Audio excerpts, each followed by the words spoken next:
Greetings and salutations, friends.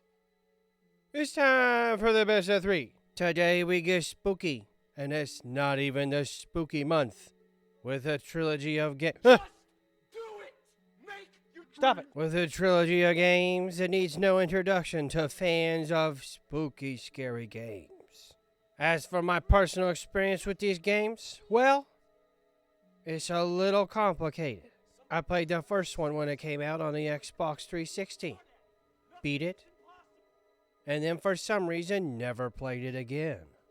The second I almost beat, but then I got to the part with the eye stuff. And that was it. And the third was similar to the first. I played it when it came out and beat it, and then never played it again. But unlike with the first one, reasons unknown for me playing it again, the third one, if you know, you know. Although, I'm sure to everyone's surprise, I don't really remember hating it as much as everybody else did. But now is not the time for memories. And that's not how these work. The way these work is I clear my mind of all memories and judge the game fairly based solely upon the first 30 minutes of gameplay. Unbiased powers. Activate. There's a smudge on my glasses. You thought these were for show.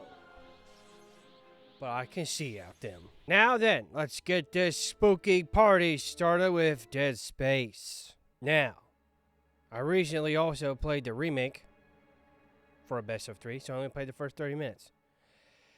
And yeah, Isaac doesn't talk in this one, which is fine. It adds to the character. And also,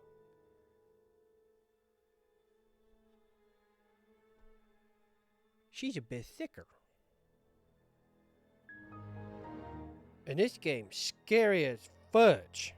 The atmosphere is ridiculously good. The sounds are also very spooky, but the music is just kind of meh. Befitting.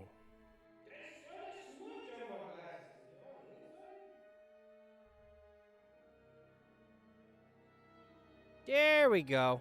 No more smudge. No, it's still there! You son of a bitch. Ha ha! If I recall, they used a very spooky version of Twinkle Twinkle Little Star in a trailer for this game. I think they might have done that for the remake too. And do you guys remember when this first was like coming out? Like I do. Man, those were the days. Now the other side's not clean. Now I can notice how dirty the other side is. There we go. That's good. I absolutely wanted to keep playing because I wanted to know what the hell was going on. And I got further than I did in the remake. Even though I was still stomping a mud hole in everyone's ass and walking it dry. What? It's getting there pretty good and What? definitely expand upon later. Next is Dead Space 2. I know this is cheating, but I don't care. I watched the little recap that they offer in the opening menu. Nice to see Isaac survived. I wonder if the cake survived. It begins with this nice, wonderful man trying to help Isaac get to the bottom of his craziness. Which is very. And then this nice man tries to save you, but he gets necromorphed in the process. And this part is very RE4 scary. Which is very tense scary. Very stressful scary. Oh boy, I don't know that I can put that on YouTube. Did I say stress scary? I meant real scary. Yeah, I don't know what I was talking about. It's stressful, scary, and real scary. It's big scary.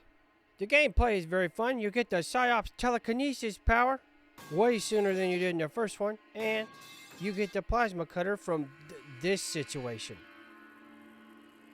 Huh.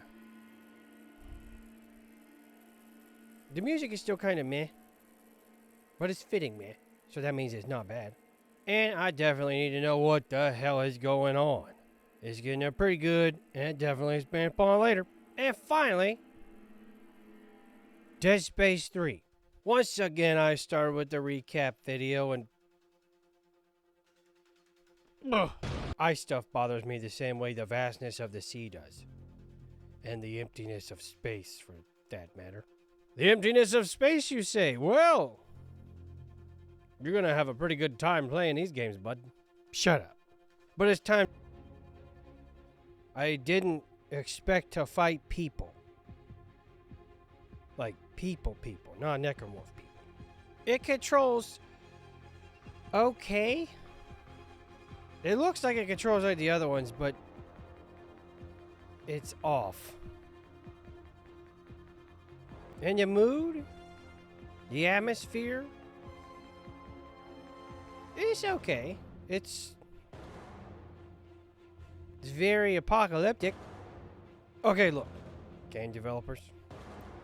I appreciate it when you do horror stuff and you want to keep things fresh. But if it's not broke, don't fix it. And this also kind of applied to Resident Evil as the series went on, so stay with me for just a second. Because it's time for a Timothy tangent. Basically, in horror video games and horror situations and horror stuff, once the person in question, the main character or whatever, experiences the horror for the first time, they're not as spooky scared the second or third or fourth time. And I get that. As a matter of fact, in the case of Leon S. Kennedy, or Chris Redfield for that matter, you just decide, hey, I ain't gonna be scared by nothing no more, and I'm gonna take a whole bunch of steroids, in Chris's case, and be so done with it, I'm just gonna punch boulders. And then Leon's just like, I'm just gonna work for President, be Secret Service, and go collect taxes and stuff for the IRS, so. Yeah. But if it ain't broke, don't fix it. What do I mean? Well, if they're not spooky scared anymore, how about, just, I don't know, having a new character that is spooky scared. And you can just use them as cameos or little parts of the game. But instead of changing the entire experience, just if you want to make a spooky scary experience, just... okay. The Benadryl's beginning to take me. I need to calm down. And it's getting a meh. This one's going to Dead Space 1 for setting the new standard for next-gen survival horror. And by next gen, I meant whatever number the Xbox 360 and PlayStation 3 was, because that was the one. Games that need a remake or remaster. Cthulhu.